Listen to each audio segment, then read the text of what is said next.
नमस्कार, जी बिजनेस में आपका बहुत स्वागत है। मैं हूं ब्रजेश। आज केरल के कोझिकोड में प्रधानमंत्री नरेंद्र मोदी ने पाकिस्तान पर सीधा हमला बोला। उरी हमले के बाद पहली बार किसी रैली में बोल रहे पीएम मोदी ने कहा कि उरी में 18 भारतीय जवानों का बलिदान बेकार नहीं जाएगा। प्रधानमंत्री ने पाकिस्तान को आतंकवाद एक्सपोर्ट करने वाला देश बताया। पूरी दुनिया में कहीं भी होने वाली आतंकवादी घटना के तार पाकिस्तान से ही जुड़े पाए जाते हैं। भारत आतंकवाद के सामने ना तो कभी झुका है और ना ही कभी झुकेगा। प्रधानमंत्री ने भारतीय सेना के जवानों की प्रशंसा की। उन्होंने कहा कि पिछले कुछ महीनों में आतंकवादियों ने 17 बार घुसपैठ की कोशिश की, जिसे जवानों ने विफल कर दिया। भारतीय सेना ने 110 आतंकियों को मार गिराया। तो आज प्रधानमंत्री ने पाकिस्तान को खुली चुनौती दी है। उन्होंने साफ कहा कि 18 जवानों का बलिदान बेकार नहीं जाएगा। और आपको फिर से बता दें कि कोझिकोड में आज प्रधानमंत्री गरजे और जो मैसेज वो देना चाह रहे थे, वो मैसेज हमको लगता है कि सीधे पाकिस्तान पहुंचा होगा। इसी पर हम और चर्चा भी करेंगे अपनी इस खास पेशकश में।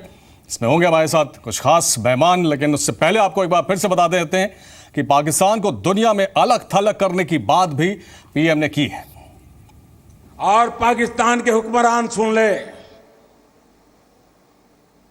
हमारे 18 जवानों का बलिदान बेकार नहीं जाएगा। भारत सफल रहा है पूरे दुनिया में आपको अलग थलग करने के लिए, और हम उसको तेज करेंगे और पूरे विश्व में आपको अकेला रहने के लिए हम मजबूर करके रहेंगे। वो दिन दूर नहीं होगा जब पाकिस्तान की अवाम पाकिस्तान के हुक्मरानों के खिलाफ, आतंकवाद के खिलाफ लड़ाई लड़ने के लिए मैदान में आएगी। और प्रधानमंत्री ने यह भी कहा कि पाकिस्तान से पूर्वी बंगाल नहीं संभला, अब पीओके बलूचिस्तान गिलगिट नहीं संभल रहा है।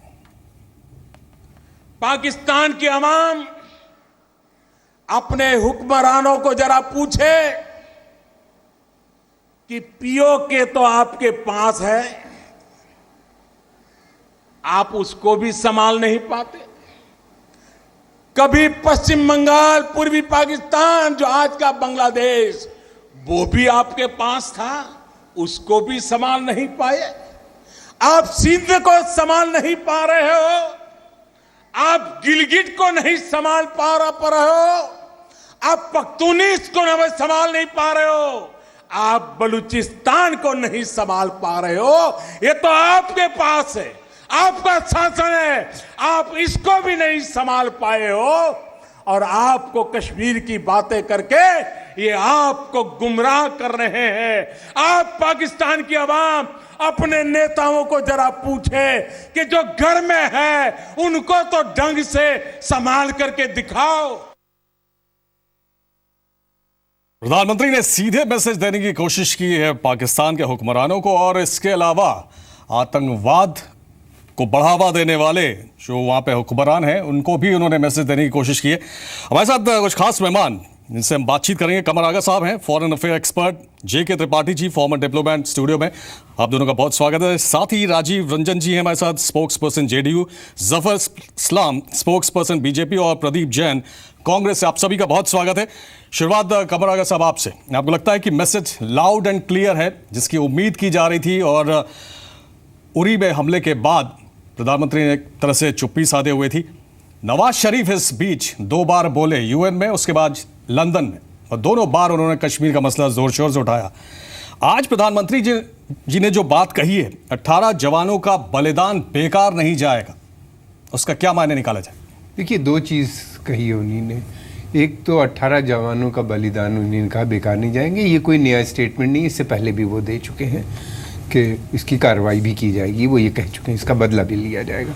नई बात यह है आज जो पहली बार उन्होंने कही है कि पाकिस्तान की आम जनता को भी उन्होंने संबोधित किया है, और उनका सारा लेक्चर जो था, भाषण जो था, वो वहाँ के हुक्मरानों पे केंद्रित था कि ये कितने बेकार हैं, न इनकी वजह से बांग्लादेश अलग हुआ, अब इनकी वजह से उनका मानना ये, उन्होंने ये कहा कि वहाँ की जनता जो परेशानियाँ हैं उसकी ख़ास तौर से बलूचिस्तान या पख्तूनिस्तान के बारे में उन्होंने बात की, गिलगिट बल्तिस्तान, हुंजा और दूसरी ऑक्युपाइड कश्मीर और जम्मू एंड कश्मीर की जो और जगहें हैं उनके बारे में उन्होंने कहा, मुजफ्फराबाद वगैरह। तो ये एक मैं समझता हूँ कि बहुत ही अच्छा स्टैंड था उनका, बहुत ही क्लियर था कि हमारी जो लड़ाई है वो हुक्मरानों से है, वहाँ की जनता से नहीं है, जो कि वहाँ की जनता भी पीड़ित है इन हुक्मरानों से, और वो उसके लिए एक लगातार लड़ाई लड़ रही है। तो मैं समझता हूँ कि एक बड़ी अच्छी बात उन्होंने कही, एक स्टेट्समैन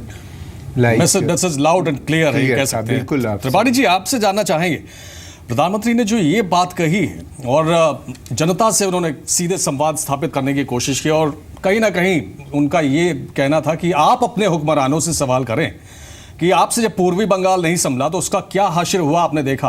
क्या इशारों में ये माना जाए कि वो ये समझाने की कोशिश कर रहे हैं कि अगर आप बलूचिस्तान नहीं संभाल पाते हैं, गिलगिट नहीं संभाल पाते हैं, पीओके नहीं संभाल पाते हैं, तो हश्र पूर्वी बंगाल वाला हो सकता है?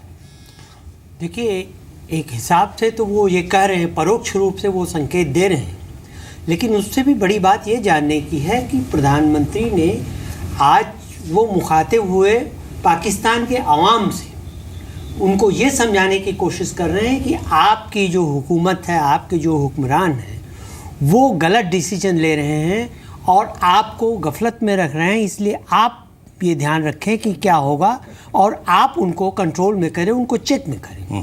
तो ये एक बहुत बड़ा मैसेज प्रधानमंत्री की ओर से जा रहा है, जो कि सिर्फ उनके हुक्मरानों को नहीं है, अपनी डोमेस्टिक कॉन्स्टिट्यूंसी के लिए नहीं, पाकिस्तान के आवाम के लिए भी है।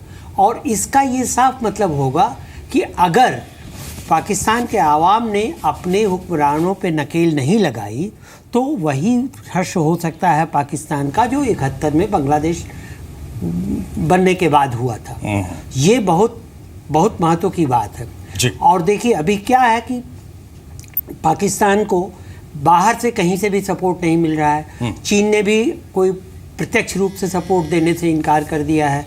अमेरिका और उसकी बात करें, अमेरिका और ब्रिटेन ने कुछ वो नहीं किया है। और इसके साथ ये कोशिश और आगे बढ़ाने की बात भी प्रधानमंत्री ने आज कही है कि दुनिया में अलग थलग करने की भरपूर कोशिश भारत करेगा और उस दिशा में आगे बढ़ भी रहे हैं।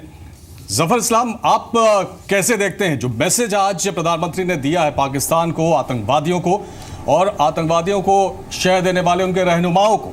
आपको लगता है कि लाउड एंड क्लियर है, इसमें कोई दो राय नहीं कि अब भारत बर्दाश्त करने के लिए तैयार नहीं है? बिल्कुल सही। आज का जो भारत के प्रधानमंत्री की जो स्पीच थी वो इतिहास में सुनहरे लफ्जों में लिखा जाएगा। उसके दो मुख्य कारण है। पहला कारण यह कि उन्होंने सिर्फ अलग थलग देश के बाहर, पाकिस्तान के बाहर नहीं, बल्कि पाकिस्तान के हुक्मरानों को देश के अंदर भी अलग थलग करने की बात की है। उन्होंने जो बात की, अपने पूरे स्पीच को एड्रेस किया, उन्होंने पाकिस्तान के हुक्मरानों को यह मैसेज दिया कि हम तो बिल्कुल सक्षम है लड़ने के लिए, और उन्हें आईना भी दिखाया कि तुम्हारी औकात क्या है। तुम एक कंट्री हो जिसमें भूखमरी है, ये कंट्री है जिसमें सिर्फ पीड़ित लोग हैं, तुम्हारे अपने ही लोग अपने लोगों की जान ले रहे हैं। तुमने अपने बलूचिस्तान में अपने लोगों को बिल्कुल जंग छेड़ रखी है, वो भी उन्होंने बताया। और दूसरी तरफ बताया पाकिस्तान के लोगों को, नौजवानों को, कि तुम जिस चीज़ से तुम्हारे जूझ रहे हो वो तुम्हारे हुक्मरान नहीं समझ रहे हैं, इसलिए तुम उन्हें समझाने की कोशिश करो, नहीं तो उसका अंजाम भी उन्होंने बड़े साफ गोई से बता दिया कि उसका अंजाम भी क्या होगा। लेकिन आप एक चीज़ बात याद रखें, भारत के प्रधानमंत्री ने इस बात का जिक्र जरूर किया कि हमारे जो 18 जवान जिनका बलिदान हुआ है उनको भूला नहीं जाएगा, और इसके लिए जो भी कदम उठाने होंगे भारत उसके लिए सक्षम है। चाहे पाकिस्तान को इंटरनेशनल कम्युनिटी के साथ अलग थलग किया जाए, उस एफर्ट्स को और बढ़ाएंगे हम आगामी आने वाले दिनों में।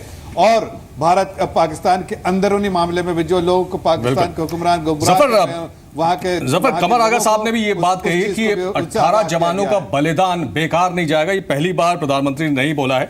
प्रदीप जैन, आपसे जानना चाहेंगे, बार बार इस तरह की क्रिटिसिज्म भी हो रहे हैं कि हालांकि इस गंभीर मुद्दे पर पूरा देश एक है, सारी पार्टियां एक है, इसमें दो राय नहीं है, लेकिन कहीं ना कहीं इस तरह की आवाजें उठती रही हैं कि बयानबाजी बहुत हो रही है, एक्शन नहीं हुआ है। आज भी प्रधानमंत्री ने बहुत बड़ी बड़ी बातें की हैं, एक्शन अभी जमीन पर नहीं दिख रहा है।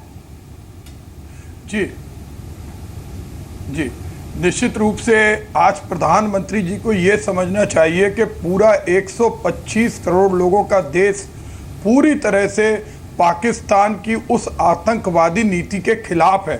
और आज जब उन्होंने भाषण दिया तो हम समझ नहीं पा रहे थे ये भाषण पाकिस्तान की आवाम को जोड़ने के लिए है।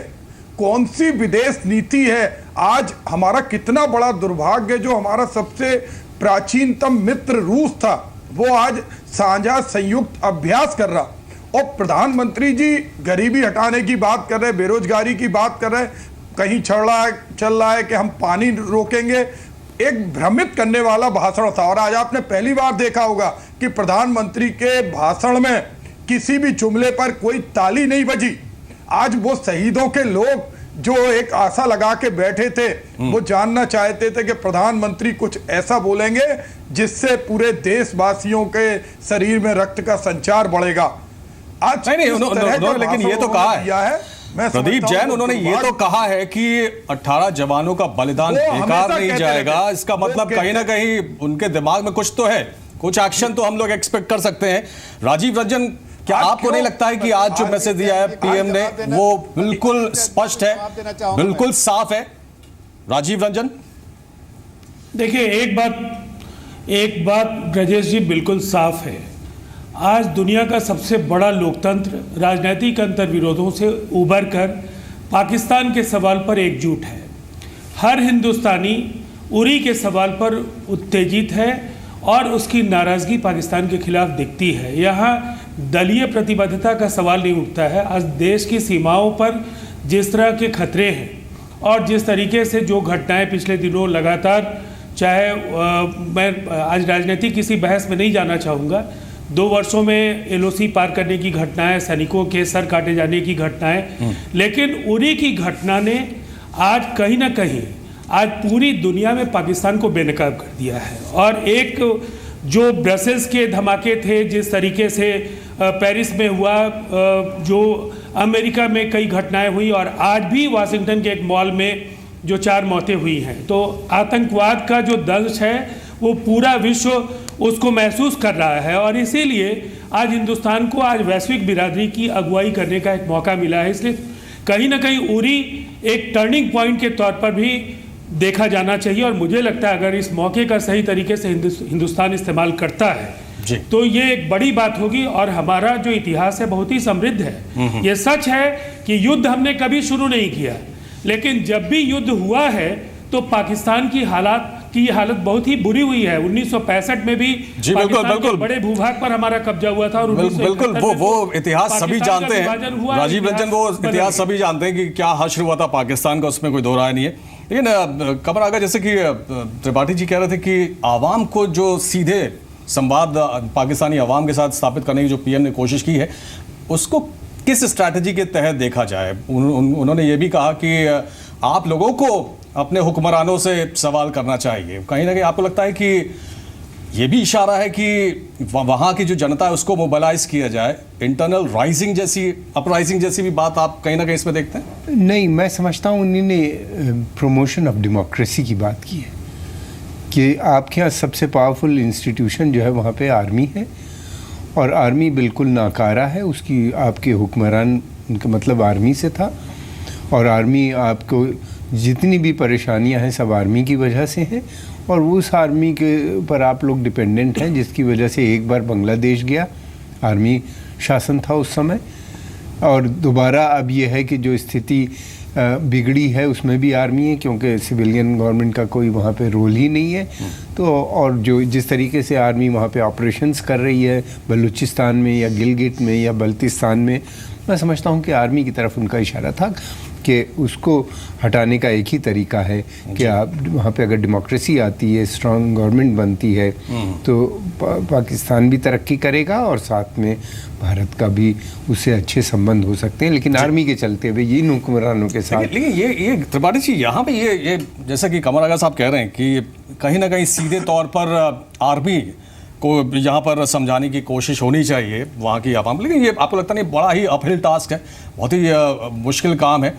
डेमोक्रेसी नहीं, मैं को- एक सेकंड बस इसमें ऐड करूंगा। जी। उनका एक मैसेज ये भी था कि हम जनता के खिलाफ नहीं है, जनता वहाँ की पीड़ित है, वहाँ की हमारी जो कुछ भी लड़ाई है हुक्मरानों से है और ये नाकारा हुक्मरान है। जी। ये उन्हीं ने कहा, अगर हम बिल्कुल साफ साफ अलग कर दिया।